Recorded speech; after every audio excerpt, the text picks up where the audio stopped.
Hi అండి, welcome to cooking crafts and blogs అండి. ఈరోజు రెసిపీ వచ్చేసి మన తెలంగాణ స్పెషల్ సర్వప్ప అండి.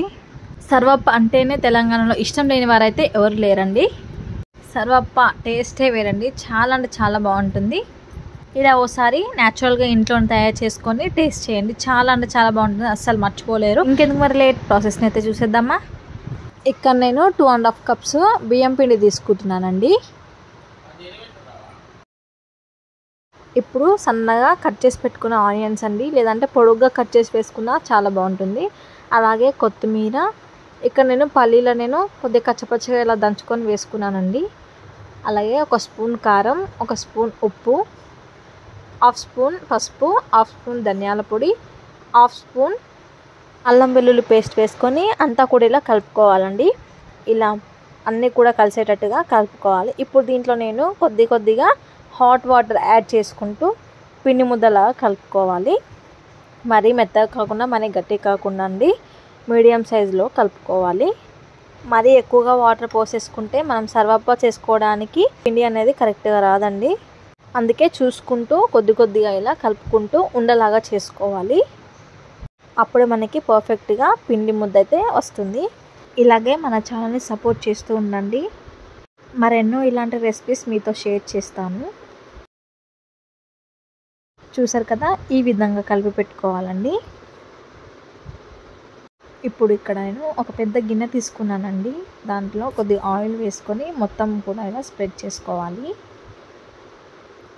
మనము ఈ సర్వప్ప ఎక్కడ వరకు అయితే పెట్టుకోవాలనుకుంటున్నామో అక్కడ వరకు ఆయిల్ అంతా కూడా స్ప్రెడ్ చేసుకోవాలి.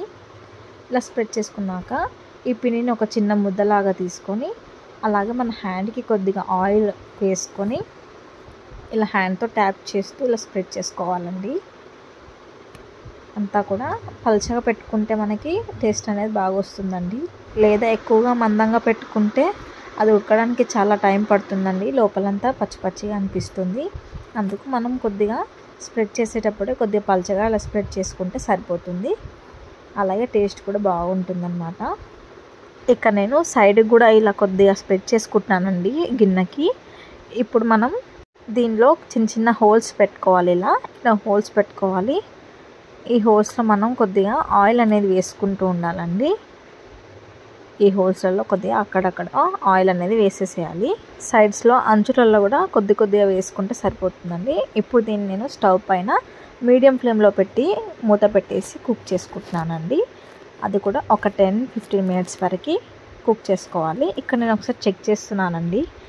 ఇలా మనకు సైడ్కి కూడా మనం ఇలా స్ప్రెడ్ చేసుకున్నాం కదండి, అది కూడా మనం స్టవ్ పైన 1 సైడ్ పెట్టేసి అలా రౌండ్గా తిప్పుతూ దీన్ని మనం కుక్ చేసుకోవాలి. ఇప్పుడు మరొకసారి నేను మూత పెట్టేసి చెక్ చేశానండి. చూసారు కదా, ఇప్పుడు దీన్ని నేను రెండవ వైపు తిప్పి వేస్తున్నానండి. మరీ ఎక్కువ కూడా కాల్చుకోకూడదండి, ఎందుకంటే మాడిపోతుంది. అలాగే ఇంకా గట్టిగా అంటే చాలా గట్టిగా అవుతాయి. కాబట్టి ఈ విధంగా కుక్ చేసుకుంటే సరిపోతుందండి. చూడండి, ఇప్పుడు ఈ విధంగా కాల్చుకుంటే సరిపోతుందండి. మరీ ఎక్కువగా కాల్చుకుంటే మాడిపోయినట్టుగా టేస్ట్ అనేది సరిగా రాదనమాట. అందుకు ఈ విధంగా కాల్చుకుంటే సరిపోతుంది. దీంట్లోకి చికెన్ కర్రీ వేసుకొని తిన్నా సూపర్ ఉంటుందండి. అంత బాగుంటుంది, మన తెలంగాణ స్పెషల్ కాబట్టి మీరు కూడా తప్పకుండా ట్రై చేయండి. మరి మా రెసిపీ నచ్చినట్లయితే మన ఛానల్ని సబ్స్క్రైబ్ చేసుకోండి, లైక్ చేయండి, షేర్ చేయండి.